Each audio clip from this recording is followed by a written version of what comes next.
welcome back to your hour. Joining me now is Jamie Whitfield, who's my assistant. She's in recovery and has been for over a year. Yes, 408 days. Wow, and very counting.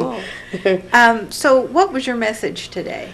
I just wanted to speak about today denial. Mm-hmm. Yes. It ain't just a river in Egypt. No, it isn't.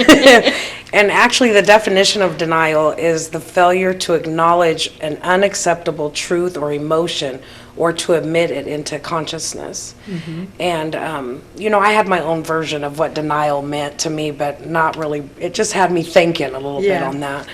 And basically, denial is that cognitive distorting thinking that, and it's a defense mechanism. Sure. It's that logical fallacy to, your mind. It is an extraordinary thing, and it will have you believing your own lies, your own rationalization of things, even though it's distorted. And so I just thought it was important because I have a few people that reach out to me, and the message I have to them is we have to get out of that denial first. If you can't get your mind wrapped around the truth, you'll never be able to find help and get help. Right. And until you can, get out of denial, you don't think there's a problem. Right. And so Exactly. So I'm perfect. I don't need to fix anything. Right. And so it's a really major a block that is placed before you in active addiction. And so I just started, just kind of looking up some things, and like I said, we have that extraordinary, our mind has that extraordinary ability to come up with reasons to make us feel better about our behaviors. Oh, rationalization. I am a fan Yes. of rationalization. And in our addiction, it'll say, I'm not that bad. Yeah. And so, and another thing is, I'm not hurting anyone else, is a Sure. lot that I hear. And so, But you are. yes. But you are. Everyone Yeah. around you that loves you. And even people that you don't know, it might affect them in a different way. You just never know.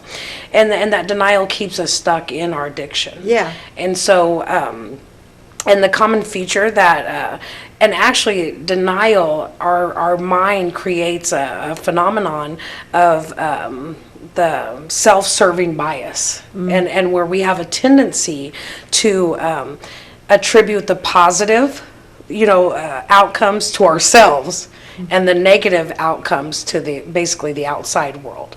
Right. And so it's just like, it's really a lose-lose situation to be in that denial. And then a couple of the other parts of denial of forms is like minimizing. I'm only going to do one today, one drink, or just having that psychological diminishing the severity of that issue. And when you're in your active addiction, it is severe. There is no putting it to any level. Now, I'm not saying that people that might socially drink, they don't have to necessarily be alcoholics, but Right. people that it has affected their lives and others and their jobs and their thinking, there's probably a problem. And another part of it is the optimism bias, meaning like the unrealistic beliefs that things will work out and one will not experience negative consequences.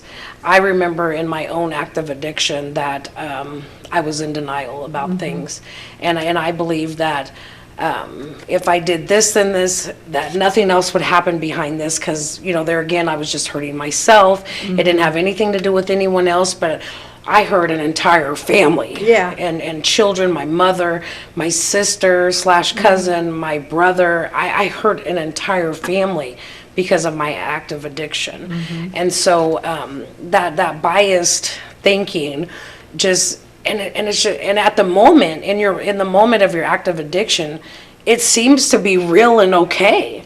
Well, in your active addiction, you're probably a little narcissistic. Oh yeah, I And- would have to agree. Yeah. And I believe that, some people may just have that character defect all the time, but I think some people acquire that narcissistic thinking and behaviors because of the use of whatever mind-altering chemical that they Sure. choose. And so another denial form is that avoidance coping. And that's, and I believe that some of my denial came from this too, is not that consistent avoiding the distressful thoughts or emotions rather than effectively dealing with them. You just can't deal with them. You just think, I rather suppress my feelings Right. versus dealing with what's going on in front of me, at hand. I couldn't deal with life on life's terms. So it was easy for me to do the avoidance coping and stay in that denial with that alone too. I when I was reading through this stuff, I was like, oh, that's me, that was me. Well, not now, but it was in my right. active addiction. And another thing I did was normalizing things, telling myself, well, everybody else is doing it, why can't I? Or just even that, it's that diminishing, oh, and another thing, it's normal. Yeah. No, it's not normal. And it's that diminishing sense of personal responsibility when you start minimizing things. And even with this denial segment, it doesn't have to necessarily be with just a drug addiction. Right. People suffer from gambling addictions. Sure. And this too goes into play with that, because you always, well, not always, but I was educating myself more on it, and it had statements in there like, oh, it's just $50, Yeah. I can do this, or I won, 2 weeks ago, so I can splurge today, and that's an addiction as well, and sometimes people don't see it as an addiction, but it is when Yeah. you just continue doing the same things over and over again, expecting different results. Right. And that's what drug addiction is, gambling, any addiction you have. Alcoholism. Yeah, food addiction. Yeah. We continue, Sugar. we continue to do the same things over and over again, expecting different results until we can get our mind clear and get out of that denial. And so I guess my message is, if any of these you can relate, then maybe it's time to take a good look at yourself accurately and with an open mind and see if you need some help. Yeah. And help is there. Yes, Help is out yes, there. it is. Yes, it is. There's many places you can start. I mean, if you don't know where to turn, you can always call me here. I have phone numbers listed in my office that I can direct you to. If you have anybody that's suffering that needs to go and detox or just to do an assessment, give me a call here at the station. I have plenty of numbers, 337-5501. Cool. Thanks, Jamie, for joining us. It's always a pleasure. Thank you for having me. And we'll be back with John Ellert from Gallery 12, so stay with us.